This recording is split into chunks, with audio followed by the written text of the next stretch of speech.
Bismillahirrahmanirrahim. Assalamualaikum warahmatullahi wabarakatuh. Waalaikumsalam warahmatullahi wabarakatuh. Good afternoon, everyone. Today I will do the presentation about language choice and language learning. First is language choice. Language choice is the condition when speakers choose what language to use in diverse social situations in bi or multilingual communities. Jadi language choice itu adalah suatu kondisi di mana kita melakukan peralihan bahasa gitu di suatu kondisi tertentu. Misalnya kita di Indonesia mungkin contohnya kita melakukan doing the English discussion before we preparing the topic.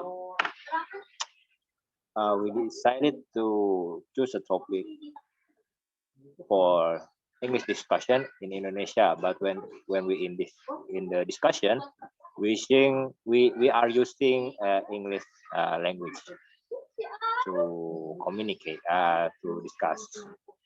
Mungkin itu contoh kecil ya, language choice itu kayak gimana. Nah, and for the language choice and learning, untuk language choice sendiri dalam pembelajaran itu, pertama ya, what are the uses of first language and or second foreign language in classroom? Nah, jadi di situasi dalam belajar mengajar, misalnya kayak guru ngajar bahasa Inggris,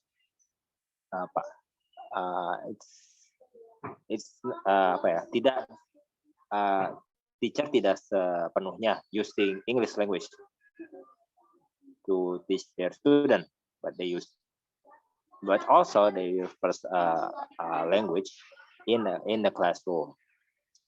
Nah, mungkin penggunaan ada di saat dimana guru menggunakan first language, dan ada juga di mana guru juga menggunakan second language-nya atau target bahasa yang diajarkan. Nah, yang kedua, pertanyaan kedua. Are teachers required to use the first language in the classroom or ought to use the first language in the classroom? Apakah guru diharuskan menggunakan the native language, bahasa pertamanya atau tidak, atau hanya sebuah pilihan? Ini itu nanti kita akan bahas di slide-slide berikutnya. Yang pertama, use of first language in second or foreign language. Nah, dalam sudut pandang guru menggunakan first language yang pertama for giving instruction. Giving instruction ini jadi memberikan sebuah instruksi gitu bagaimana berjalannya proses belajar dan mengajar gitu, untuk foreign language. Hanya untuk memberi tugasnya kayak gimana, atau hanya guru memberi games dalam bahasa Inggris, guru bahasa Inggris untuk pembelajaran apa saja yang dilakukan. Nah, biasanya guru menggunakan bahasa pertama untuk lebih mudah dipahami oleh murid-murid. Nah, yang kedua adalah and the second is translate. Translate misalnya ada kosakata baru atau new vocabulary, bahasa Inggris, misalnya bahasa Inggrisnya eating. Nah, guru mentranslate-nya misalnya ke bahasa Indonesia, bahasa pertama eating adalah makan. Contohnya seperti itu. Dan yang ketiga, checking understand. Guru ensure the student knows well about the material that have been given by the teacher. Jadi guru memastikan kembali gitu apakah murid-muridnya sudah paham atau tidak dengan pembelajaran yang sudah diberikan. Attention, mungkin untuk attention guru meminta murid-murid lebih fokus, dan biasanya mereka menggunakan first language supaya supaya murid-murid bisa lebih paham gitu dengan apa yang diucapkan oleh guru tersebut. Nah, yang terakhir adalah communicate with students. Mungkin bahasa pertama juga digunakan untuk lebih dekat gitu dengan para murid, jadi komunikasi bisa lebih lancar dan tidak kaku gitu. Biasanya juga first language juga digunakan untuk informal gitu, komunikasi yang informal, jadi bisa lebih santai ngobrolnya gitu. Kalau kalau misalnya sudah di luar kelas, guru ngobrol gitu dengan murid-muridnya, dan murid juga bisa paham gitu dengan ucapan-ucapan dari gurunya gitu. Jadi lebih untuk merekatkan tali silaturahmi lah istilahnya. Dari sisi murid, biasanya digunakan untuk 2 aspek, yaitu bertanya dan merespon. Misalnya kalau untuk bertanya, mungkin misalnya materi apa yang belum, mungkin dari materi yang sudah disampaikan ada beberapa yang masih belum dipahami dari murid. Jadi murid menggunakan bahasa pertama gitu untuk bertanya. Untuk merespon, mungkin misalnya kalau guru bertanya tentang materi satu poin dari materi itu, murid akan merespon dengan bahasa first language gitu, supaya lebih mudah gitu penjelasannya. Oke, selanjutnya faktor ya, interpersonal faktor yang berpengaruh gitu dalam pemilihan bahasa, yaitu yang pertama adalah alignment. The choice of first or foreign language for particular function can convey to pupils a sense of how much their teacher is on their side, or alternatively wishes to distance him or herself from the pupil concerned. Misal guru menggunakan first language gitu dalam kelas bahasa asing, mungkin bisa dikatakan guru berusaha untuk melakukan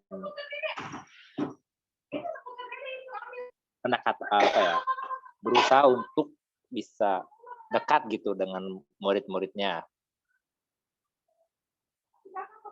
Dan bahasa pertama juga, penggunaan bahasa pertama lebih sering juga bisa memudahkan guru gitu, misalnya untuk mengkoreksi gitu apakah murid salah di mana, dan guru bisa menjelaskannya dengan mudah dan murid juga bisa paham lebih cepat. Nah, jika misalnya guru menggunakan bahasa asing atau bahasa kedua selama pembelajaran,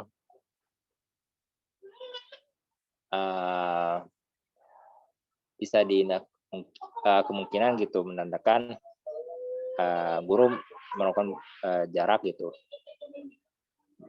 memberi jarak gitu antara muridnya,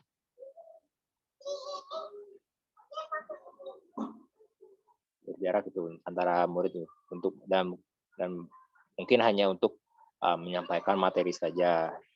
Mungkin untuk kalau misalnya pakai foreign language, murid bakal kalau pakai bahasa kedua langsung, mungkin murid akan susah berkomunikasi dengan guru, dan mungkin pembelajaran juga kurang menyerap gitu dengan pembelajaran yang disampaikan.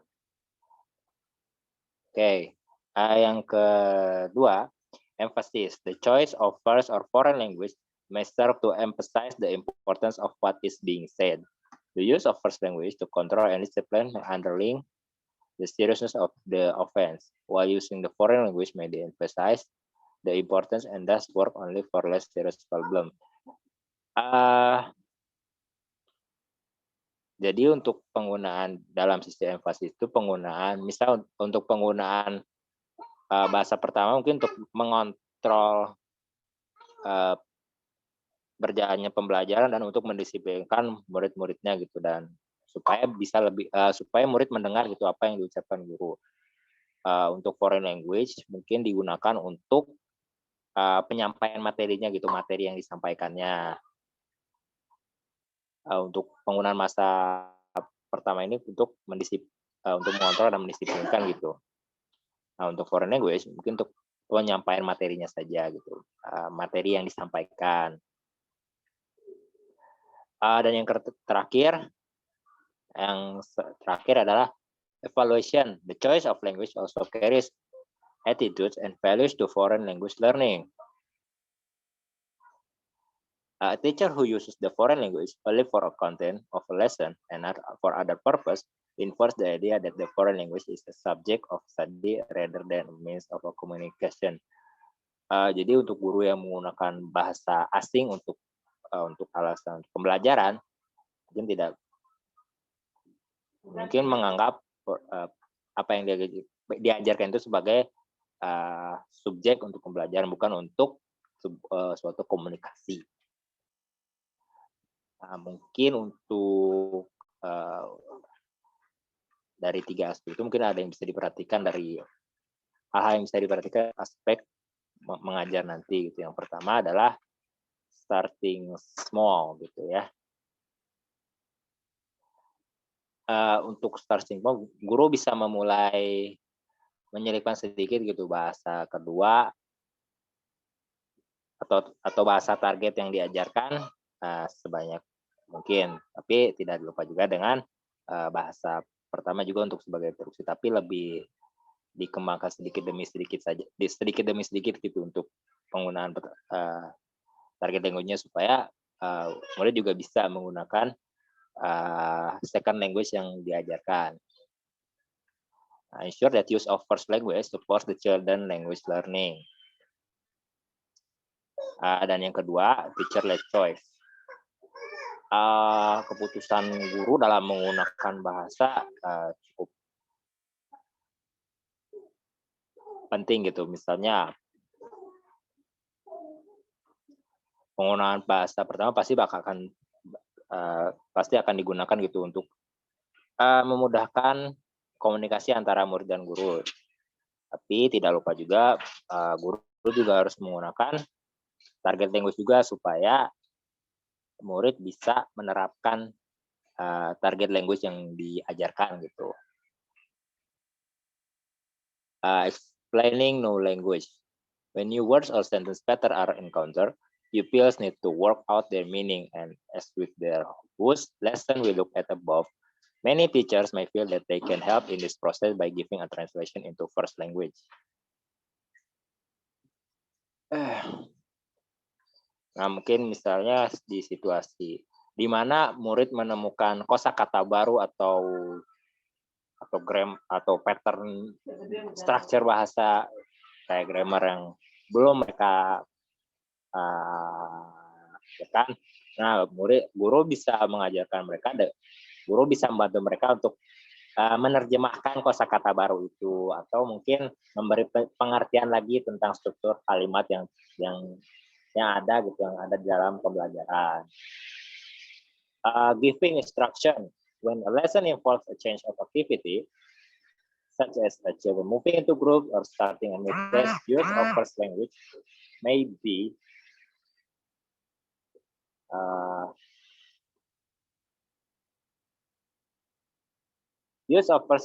be motivated by efficiency or by helping particular pupil who do not understand. Nah, dalam memberikan instruksi juga, misalnya guru memberikan tugas apa gitu, misalnya merupakan suatu aktivitas atau permainan.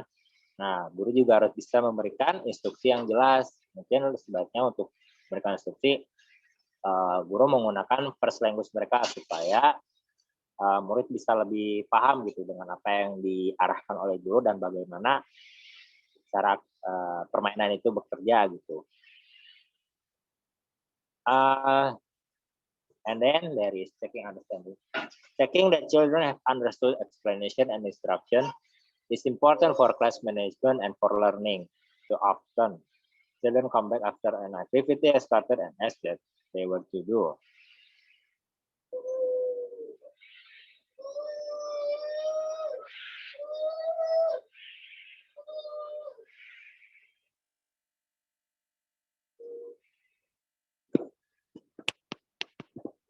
Nah, guru juga harus memastikan gitu apakah murid-murid sudah paham gitu dengan apa yang sudah diajarkan,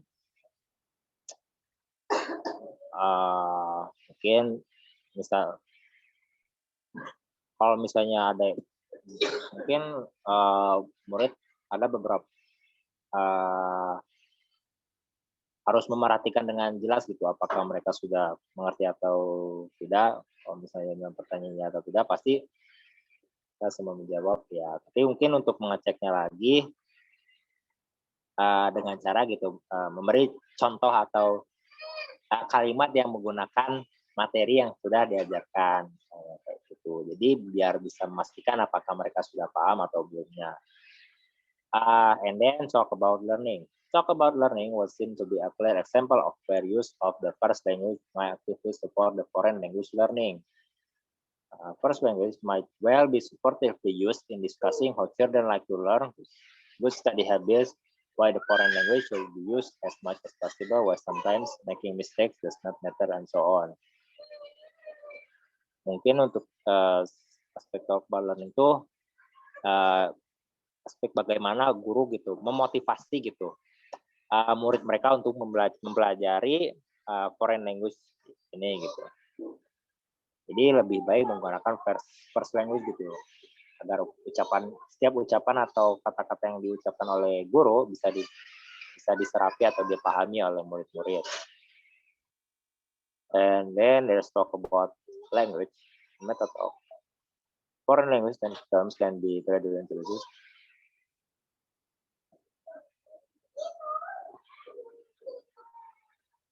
Foreign language.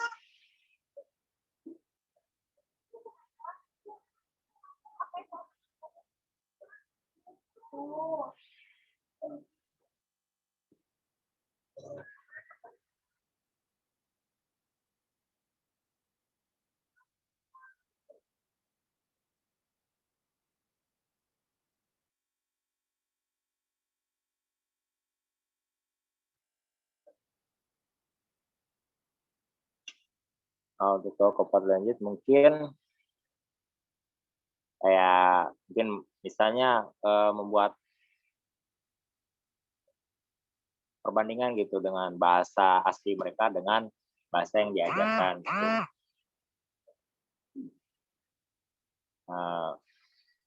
Mereka bisa melihat perbedaan dari kedua struktur bahasa itu untuk contohnya gitu.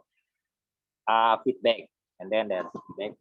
As we saw in the section on alignment above, first language may be chosen for correcting children as a way of stopping the negative assessment.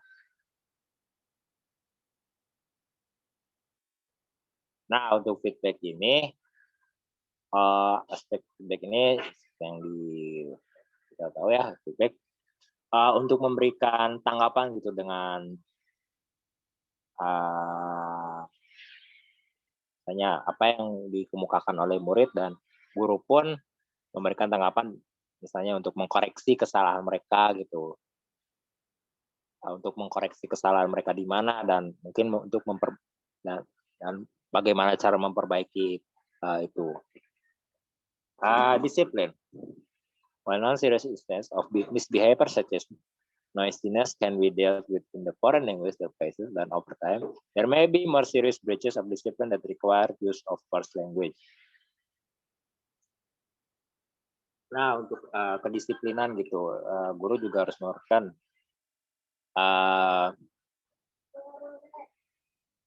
mana murid yang memperhatikan pelajaran atau tidak, dan guru juga harus bisa mendisiplinkan murid-muridnya gitu sama pembelajaran. Dan mungkin untuk first language cukup efektif untuk mendisiplinkan murid-murid mereka gitu.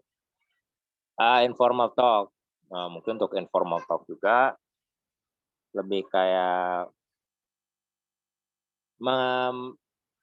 merekatkan gitu tali silaturahmi antara murid dan antara guru dan murid gitu. Dan biasanya untuk melakukan hal itu, biasanya guru menggunakan bahasa pertama mereka.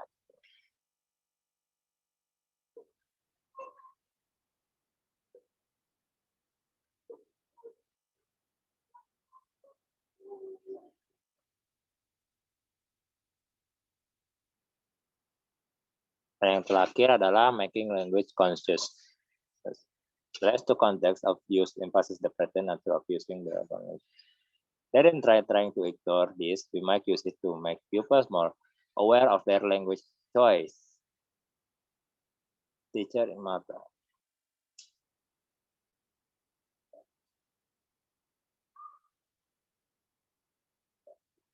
Mungkin untuk guru bisa mengajarkan gitu bagaimana untuk memperhatikan gitu penggunaan bahasa yang telah diberikan dalam situasi-situasi tertentu. Maybe that's all for me. Thank you. Any question?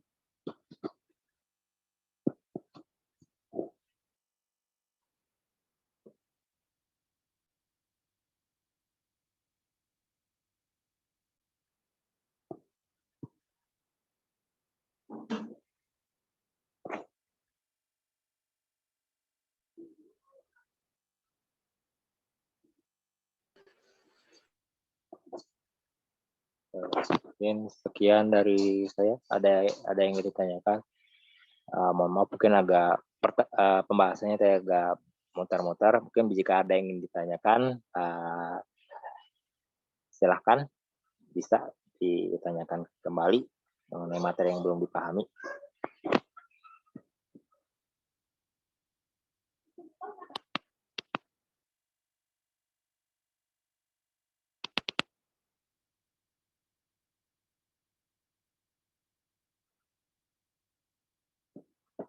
Halo. Iya, bro. Oh, ada.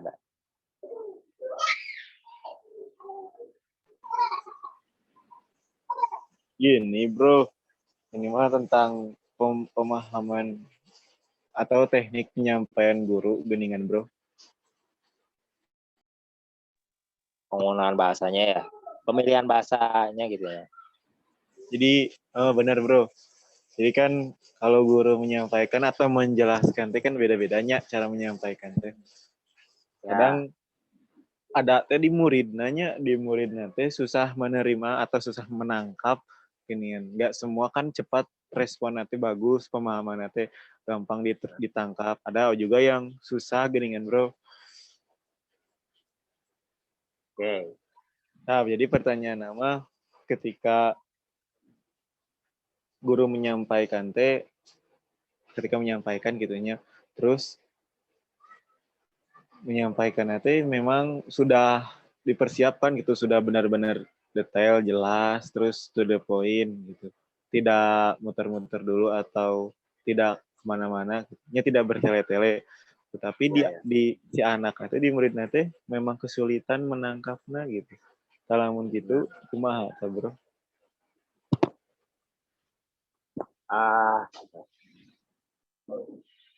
Berarti kan kalau kayak gitu mah guru bisa harus memerhatikan dulu tiap muridnya kayak gimana gitu dan pemahaman mereka tentang bahasa Inggris yang diajarkan sejauh mana. Guru kan nggak bisa langsung menggunakan bahasa Inggris dalam kelas. Mungkin mereka masih belum mengerti gitu bahasa Inggris dari dasarnya lah misalnya gitu. Nah, guru juga harus bisa menggunakan bahasa ibunya gitulah misalnya mah gitu. Jadi harus bisa menyeimbangkan antara penggunaan bahasa Indonesia, misalnya bahasa Indonesia atau bahasa Inggris, bahasa pertama bahasa Indonesia, bahasa kedua bahasa Inggris. Nah, jadi harus bisa seimbang gitu. Dan itu juga harus dilihat dulu dari kemampuan gitu dari setiap muridnya itu. Apa treatment yang harus diberikan gitu supaya murid bisa paham dan pemilihan switching lah bahasa gitu. Kapan guru pakai bahasa ibu mereka atau mereka menggunakan bahasa Inggris, berarti tidak semuanya juga pakai bahasa pertama. Ada juga bahasa Inggris untuk materinya. Jadi sedikit demi sedikit gitu. Jadi harus lebih agak pelan sedikit gitu berarti bahasa Inggris disediakan sama bagaimana gitu guru menyampaikan bahasa pembelajarannya gitu. misalnya dari game atau dari tugas atau semacamnya, nah guru kalau bisa memerhatikan sejauh mana kemampuan dari murid-muridnya. Itu mungkin. Berarti kemampuannya ya bro, segi kemampuan. Ya.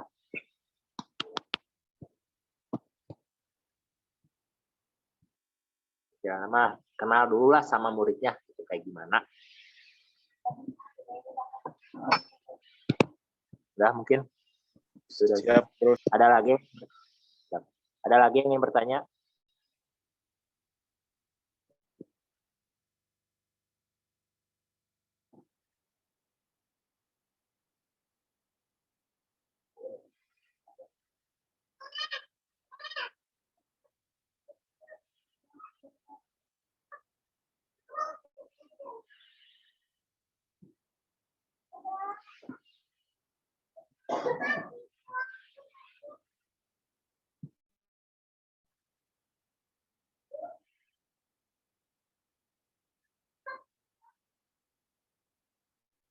Musim-musim.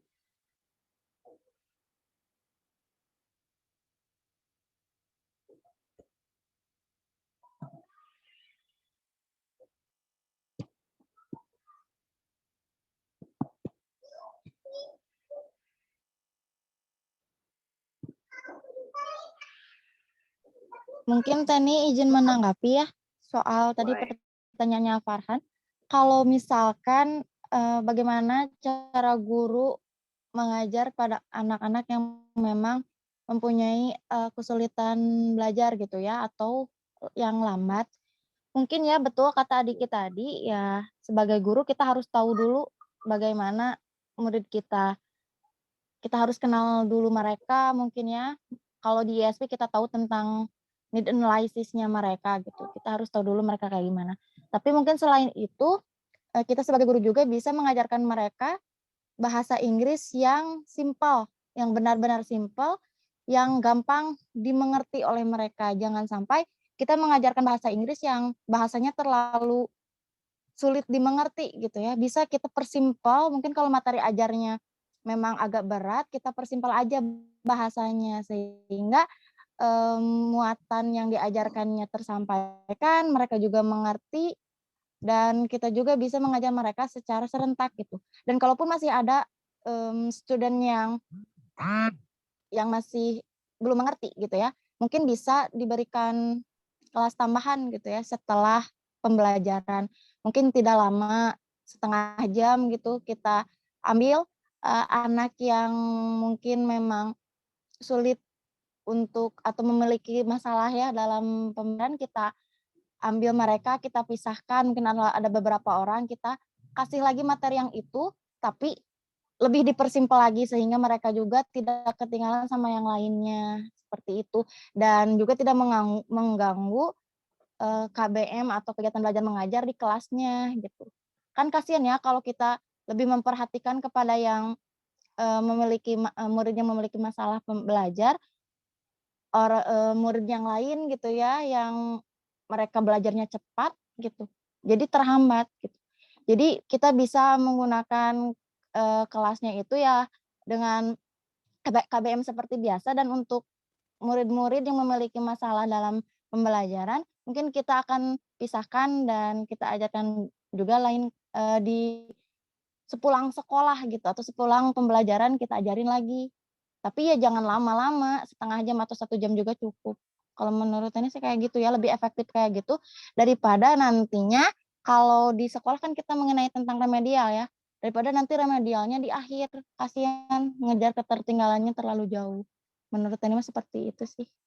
Untuk pertanyaan enggak sih, karena udah cukup jelas juga ya. Jadi itu sih menurut ini ya.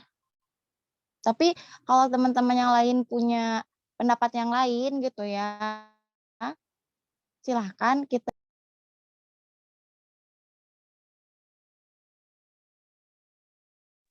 Kalau dari Pak Rena udah cukup.